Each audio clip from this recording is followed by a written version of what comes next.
विनोद ने जैसे ही शादी के घर में कदम रखा उसकी नज़र उसकी पत्नी वैशाली पर गई, जो लाल रंग की बनारसी साड़ी में गजब लग रही थी।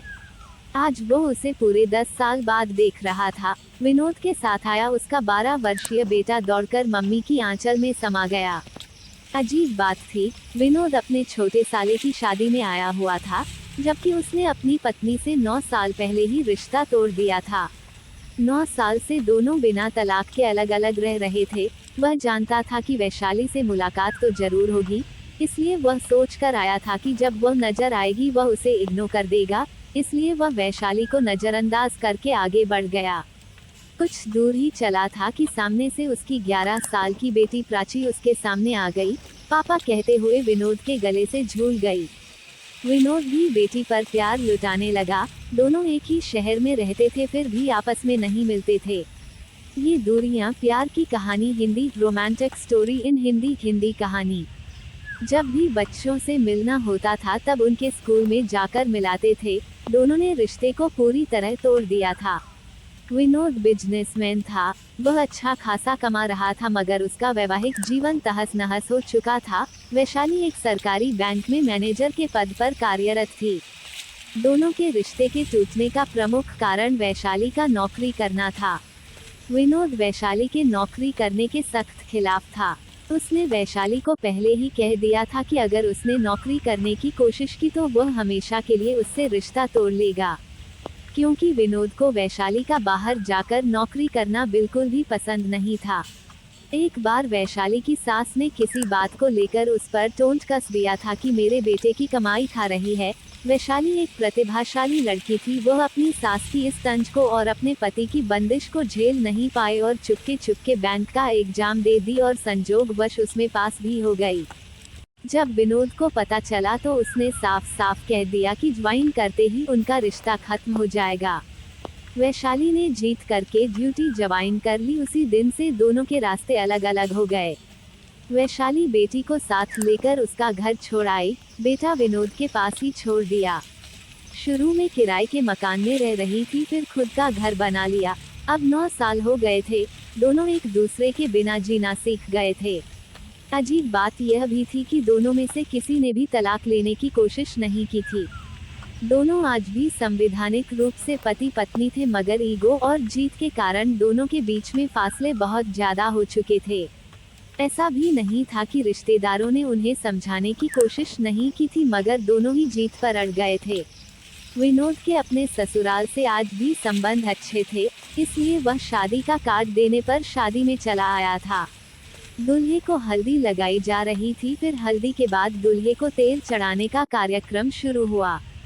सभी लोग जोड़े से तेल चढ़ा रहे थे। जब विनोद का नंबर आया तो वह अकेला ही तेल चढ़ाने लगा, तो उसकी साली बोली, जीजू मैं बना लेती हूँ आपके साथ जोड़ा, दीदी तो आएगी नहीं।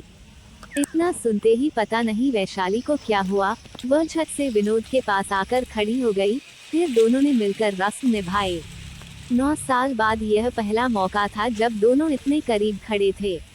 वैशाली जब विनोद के करीब आई तब उसने महसूस किया कि वह आज भी वही सेंट लगाती है जो उसके साथ रहते वक्त लगाती थी। उसके दिल में पुरानी यादें ताज़ा हो गई। जानी पहचानी खुशबू से वह एक बार फिर भाव विभोर हो गया। वैशाली ने भी गौर किया कि विनोद ने आज भी हाथ की कलाई में मौली बांध रखी थी। यह आदत उसने ही विनोद में डाली थी। वो हाथ में घड़ी नहीं पहनता था, इस कारण कलाई सुनी सुनी रहती थी। तब एक दिन वैशाली ने उसके हाथ मौली बांध दी थी। बांधते हुए बोली थी, सुना हाथ अच्छा नहीं लगता, इसलिए यह लाल धागा बांध रही हूँ। यह शुभ भी रहेगा और आपकी रक्षा भी करेगा, मगर इसे राखी मत समझ लेना, पत्नी हूँ आपकी। वह सोचने लगी कितना भी दूर रहता हो मगर यह मुझे भुला नहीं सकता। फिर दोनों ने कैमरे के सामने ऐसे पोज दिया जैसे उनके बीच दुनिया भर का प्यार हो। रस्म के बाद वैशाली की छोटी बहन उससे बोली, यह क्या है दीदी, जब आप जीजू को छोड़ चुकी हो तो मेरी बेइज्जती क्यों कर दी। वैशाली कुछ ना बोली, वो बस छोटी बहन को अजीब सी नजरों से देखती रही। रात को जब सब सोने चले गए तब वैशाली ने अपनी बेटी से कहा, प्राची बेटा, जरा देख कर आना तुम्हारे पापा कौन से कमरे में सोए हैं। उस कमरे में कूलर लगा है या नहीं? अगर ना लगा हो तो मुझे बताना, क्योंकि इतनी गर्मी में उन्हें पंखे की हवा में नींद नहीं आएगी। ये दूरियां, प्यार की कहानी Hindi, romantic story in Hindi. Hindi कहानी। बेटी ने आकर बताया कि उस कमरे में कूलर नहीं लगा है। तब वैशाली ने दूसरी मंजिल पर एक कमरे में कूलर लगवाया, कूलर में ठंडा पानी डलवाया, फिर बेटी से बोला, अब पापा से जाकर कहो उस कमरे में सो जाए, मगर उनसे यह कहते समय मेरा नाम मत लेना। विनोद गर्मी में करवट बदल रहा था। सचमुच उसे नींद नहीं आ रही थी। उसे एसी में सोने की आदत थी तो पंखे की हवा में कैसे नींद आती। जब बेटी ने उसे दूसरे कमरे में जाने के लिए कहा तो उसने पूछ लिया कि यह बात तुम्हें किसने कही है। प्राची बच्ची थी, उसने बता दिया कि मम्मी ने आपके लिए उस कमरे में कूलर लगवाया है। विनोद को यह जानकर अंदर ही अंदर एक खुशी का अनुभव हुआ। वह सोचने लगा कि वैशाली को आज भी उसकी फिक्र है। नहीं, जिद्दी और खड़ूस हूँ, वह एक खुददार औरत है, मुझे उस पर नौकरी ना करने की बंदिश नहीं लगानी चाहिए थी। सबको अपने हिसाब से जीने का हक है, यह सोचते हुए वह दूसरी मंजिल वाले उस कमरे में आ गया। रात में 12 बजे के आसपास वैशाली का मन किया कि एक बार उसे देखाए, उसे नींद आई है कि नहीं। बरसों बाद मेरे मायके में आया है, इसलिए पति ना सही मेहमान तो है। वह चुपके से उस कमरे के पास पहुंची जिसमें विनोद सोया हुआ था। यह कमरा वही था जिसमें वे बरसों पहले दोनों एक साथ ठहरा करते थे। उस कमरे से भी बहुत सारी यादें जुड़ी थी। वैशाली खिड़की के पास आई, गर्मी के कारण सारी खिड़कियां खुली हुई थी। विनोद हमेशा लाइट जलाकर ही सोता था, आज भी बल्ब जल रहा था। वह पजामे और बनियान में सो रहा था। उसे देखकर वैशाली की आंखों से आंसू निकल पड़े। वह सोचने लगी कि कभी वह उसके सीने पर सर रखकर सो जाया करती थी, मगर आज बरसों हो गए हैं, यह सुख उसे मिला ही नहीं। जिंदगी बनाने के चक्कर में जिंदगी खराब हो गई। काश वह नौकरी की जिद ही ना करती। क्या फायदा ऐसी नौकरी का जिसके लिए सारे सुख त्यागने पड़े। वह भरी आंखों से वहां खड़ी खड़ी यह सब सोचती रही।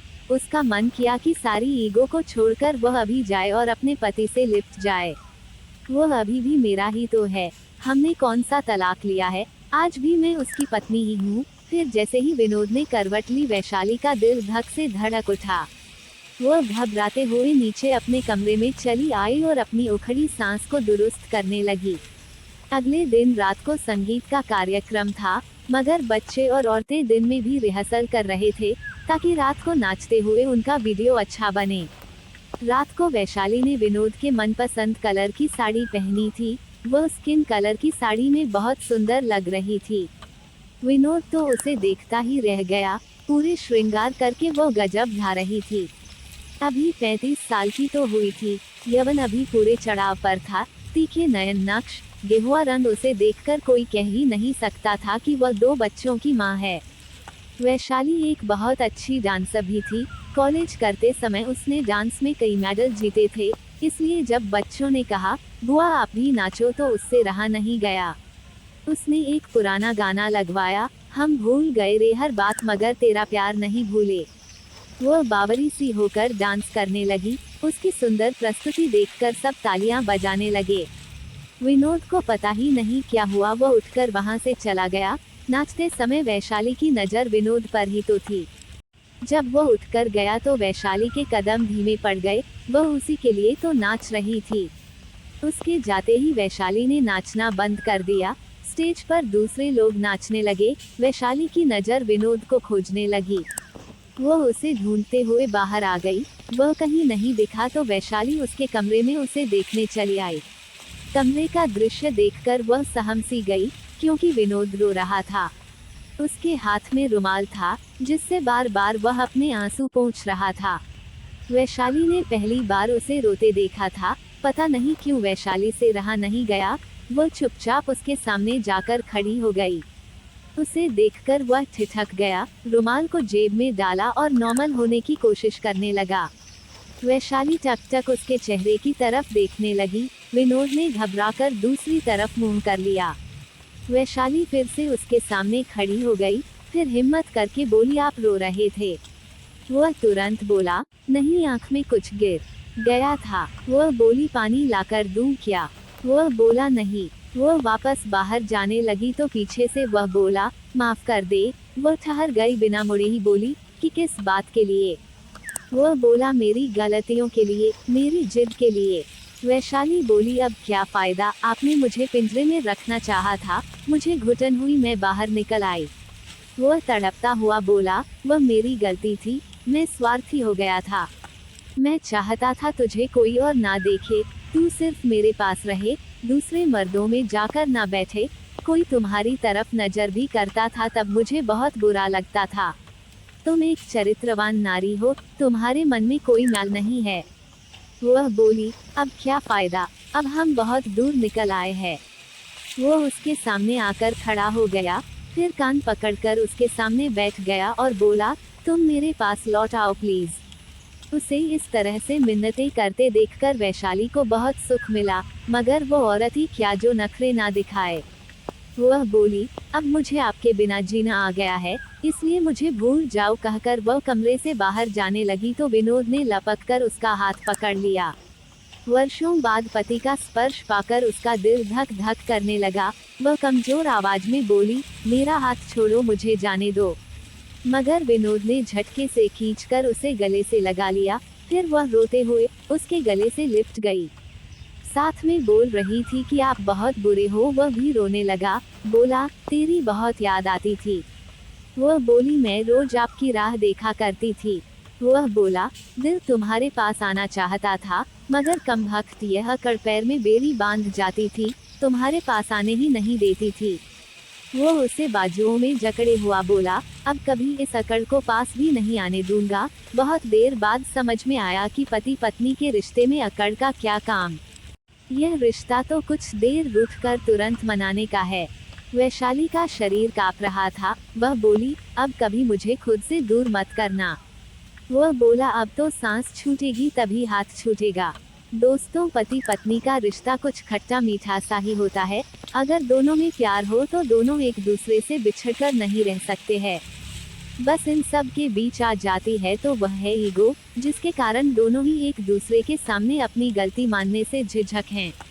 अगर दोनों ही अपनी अपनी गलती मानकर एक दूसरे के साथ तालमेल बैठाकर जिंदगी में आगे बढ़े तो